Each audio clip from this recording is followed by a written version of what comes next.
Hello students, how are you?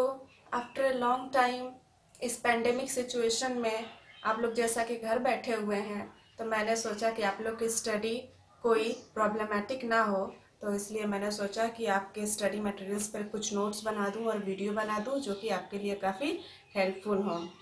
तो जैसा कि हम लोगों ने क्लास में चैप्टर 3 तक पढ़ाई कर लिया था, तो I will start from chapter 4। तो चैप्टर 4 जो है वो एक पोएम है जो कि टेड ह्यूक्स की है, जिसका नाम है माई ओन ट्रू फैमिली। तो before discussing that poem I also want to know whom do you call family, what is a family and why this is called family। तो फर्स्ट ऑफ ऑल हम लोग family का concept clear कर लेते हैं। Family हम किसको बोलते हैं? आप लोग तो यहाँ नहीं हो, आप लोग रहते तो आप लोग इसका आंसर देते, तो मैं ही क्लियर कर देती हूँ कि फैमिली इज कंसिस्ट ऑफ सब फैमिली मेंबर्स।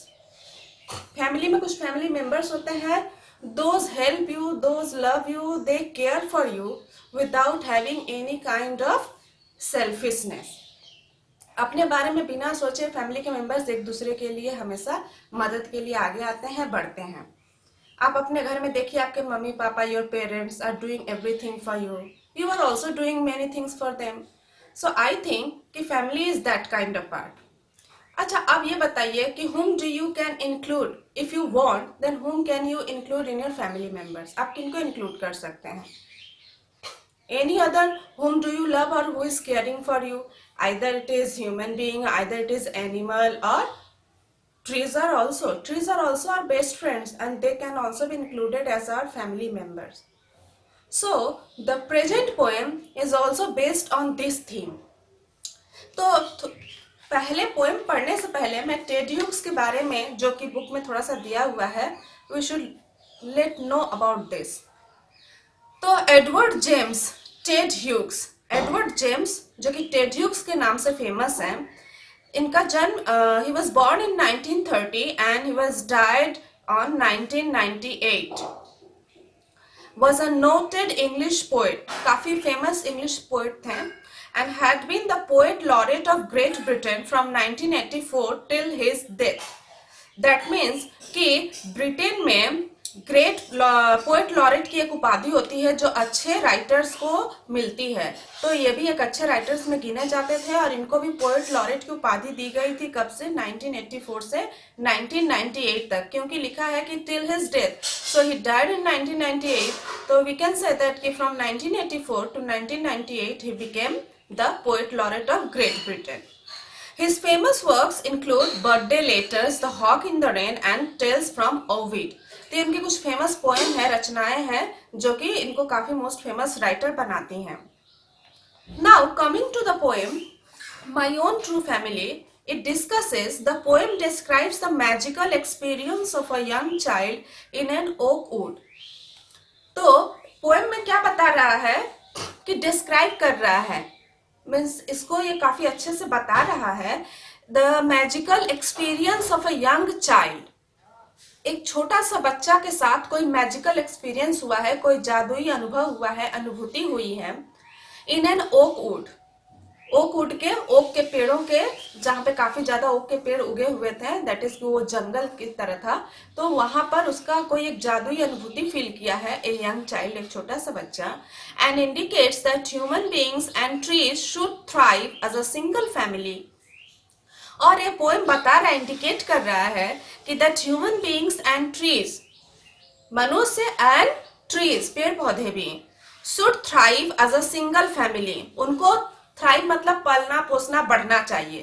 तो वो लोग भी इंसानों की तरह ही, पेड़ों को भी जीने का हक है, वो भी हम जैसे पल रहे हैं, बढ़ रहे हैं, उनको भी वैसा मौका मिलना चाहिए, उन्हें भी पलना चाहिए, बढ़ना चाहिए, और एक सिंगल फैमिली की तरह और एक फैमिली की तरह मिलकर रहना चाहिए दोनों को। It focuses strongly on the need to protect. It focuses मतलब इसका मेन फोकस जो पोएम का है वह किस पर है? स्ट्रांगली, मजबूती से दिखा रहा है। किस चीज पर? On the need to protect, कि रक्षा करने की जरूरत है। क्या रक्षा करने की जरूरत है?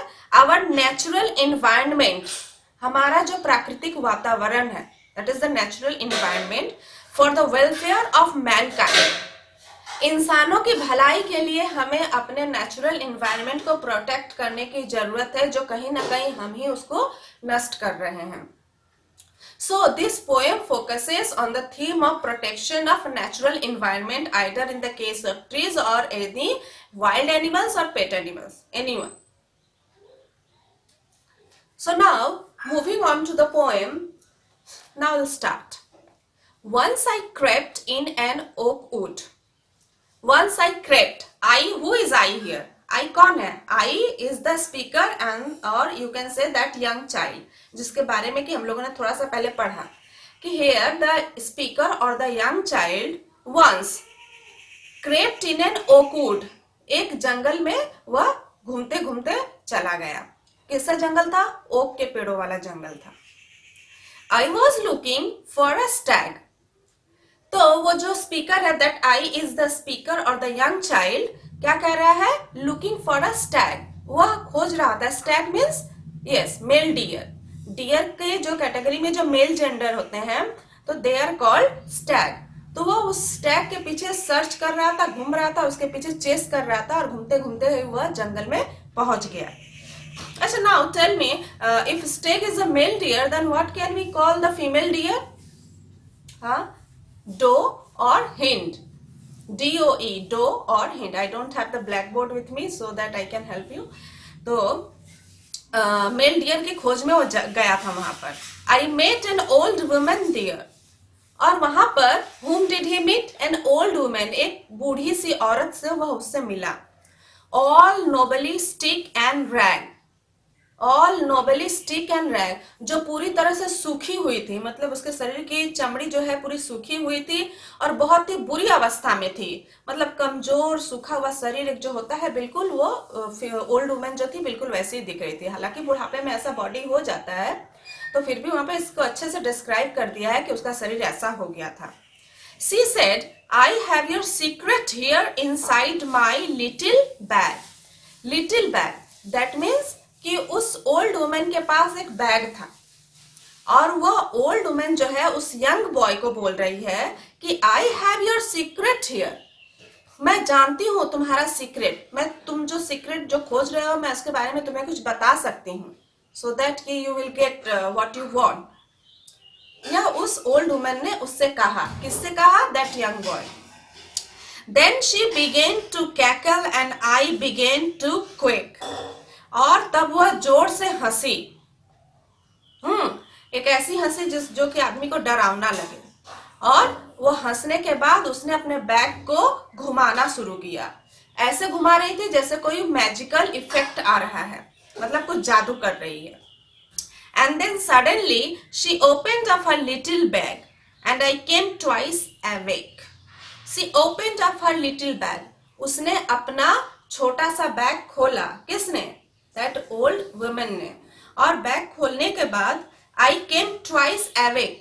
ट्वाइस अवेक देखो बोल रहा है. वाई अवेक मीन्स जागना होता है. तो when the young boy is talking with that old women, he is already awake, he is not sleeping. तो he was awake, but suddenly he felt that he is somewhere else and that is a new kind of awakening is happening in his mind. कि वह फिर से नया जागा है क्योंकि उसके सामने अचानक से कुछ बदल गया. उसे लगा कि मैं कहीं सो के उठा हूं क्या, अचानक से सब कुछ बदल गया. That is it is here called twice awake. उसे दोबारा उसे लगा कि मैं जागा हूं. Surrounded by steering tribe and me tied to a stag. तो surrounded by steering tribe. Tribe, यहाँ पे ट्राइब हम लोग किसको बोलते हैं? बेसिकली पिछड़ी जनजातियों को जो जंगलों में रहते हैं. तो क्या लग रहा है कि दिस ट्राइब्स के? No no no, this tribes, वहां पे ऐसा कोई ट्राइब नहीं है. यहाँ पे ओक वुड्स जो पेड़ हैं, वो पेड़ को देखकर ही वो मतलब इंसान के जैसे वो दिख रहे हैं, मतलब कि they are moving and they are coming here and there. So it seems to him that it is oak trees tribe. वो ओक के पेड़ों की ट्राइब थी. And then me tied to a stag. और उसे जब होश आया बुढ़िया के जादू के बाद, that old women's magical effect, what he found that he is tied to a stag. What is a stag? Stag is a kind of pole or a stick which is being pushed in the ground so that to make it firm. पोल हो सकता है या एक मोटी सी लकड़ी हो सकती है जिसको मिट्टी के अंदर गाड़ के ऐसा खड़ा रखा जाता है कि वो सपोर्ट में खड़ा रहे, और वैसे ही कुछ पे उस यंग चाइल्ड को, उस छोटे से बच्चे को बांध दिया गया था। उस जादू के खत्म होते ही उसे देखा कि उसे बांधा गया है और उसके सामने सारे ओक ट्रीज के स्पिरिट्स खड़े हैं। सारे ओक ट्री उसको स्टेयर कर रहे हैं, मतलब एक टक ऐसे घूर घूर के देख रहे हैं जैसे उसने कोई क्राइम किया है, like that. And then they said, "We are the oak trees and your own true family." हम लोग oak trees हैं। The trees are now saying that कि we are oak trees, हम लोग oak tree हैं, and your own true family, और हम लोग आपके सच्चे मायने में आपके फैमिली हैं। आपके घर में आपके पेरेंट्स हैं, आपके sisters, brothers, uncle, aunt, grandfather, grandmother जो भी हैं, दे आर फैमिली, बट सही मायने में ट्रू फैमिली हम ही हैं। How could he say that, कैसे कहा जा सकता है कि they are there true family? True family कैसे कहा जा सकता है? Suppose that our family is providing us food, drink, whatever it is we needed, they give us. But suppose if these trees will not be there, अगर वो नहीं रहेंगे तो we didn't get oxygen, हमें ऑक्सीजन नहीं मिलेगा. And apart from this, whatever things we are basically using every day, we will not get because they are basically made from the trees. So the trees are the most important part of our life. So you can say that कि they are in the truest sense and they are our family members. For this reason they said कि we are your own true family. We are chopped down. Chopped down मतलब काटे जा रहे हैं. Trees are being cut down. पेड़ों को काटा जा रहा है. We are torn up. हाँ, हम लोगों को उखाड़ के फेंक दिया जा रहा है. You do not blink an eye. You do not blink an eye. यहाँ पे blink an eye का मतलब एक फ्रेज है जिसका blink an eye मतलब आंख पलके झुकाना, लेकिन यहाँ पलके झुकाना ऐसा कुछ नहीं है। यहाँ पे इसका मतलब होता है कि आपको सामने कोई चीज हो रही है और आप उसके ऊपर कोई रिएक्शन नहीं दे रहे हैं। इसका मतलब ये हुआ है, it's a kind of idiom, you do not blink an I.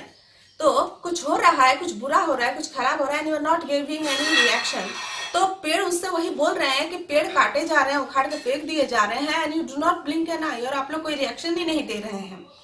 Unless you make a promise now, जब तक तुम हमसे एक वादा नहीं करोगे, now you are going to die, तुम्हें मार दिया जाएगा, तुम मार दिए जाओगे। जब तक तुम एक प्रॉमिस नहीं करोगे तो तुम मार दिए जाओगे।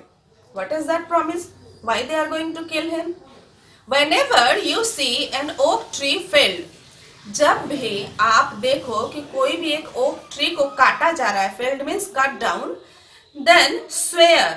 Swear means प्रण लो, प्रतिज्ञा लो।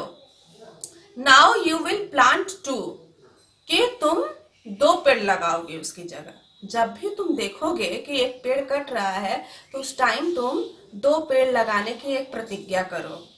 Unless you swear the black oak bark, तुम यह प्रण और प्रतिज्ञा नहीं लोगे तो यह ब्लैक ओक बार्क जो है, ये पेड़ों के बीच की जो जमीन है, यहाँ पर हम लोग क्या करेंगे, विल रिंकल ओवर यू, और हमारी जो टहनियां हैं, हमारी जो जड़ें हैं, उनको चारों तरफ से पकड़ लेंगी, दबा देंगी, and root you among the oaks, और हम ही लोगों की जो जड़ें जहां नीचे मिट्टी के अंदर है वहीं तुमको रूट कर देंगी, यानी गाड़ देंगी मिट्टी के अंदर। Where you were born but never grow, जहां पे तुम क्या करते हैं कि जैसे कि पेड़ होते हैं उस मिट्टी से जन्म तो लेते हैं लेकिन उन्हें ग्रो नहीं करने दिया जाता, उन्हें काट दिया जाता है, उन्हें उखाड़ कर फेंक दिया जा रहा है। तो उसी तरह तुम जन्म तो लिए लेकिन तुम यह ग्रो नहीं कर पाए, तुमको हम लोग मार के इसके अंदर गाड़ देंगे। So this was all happening in a no let us complete the other lines too. This was my dream beneath the barbs. Beneath the barbs, barbs मतलब होती हैं पेड़ों की टहनियां, जंगल।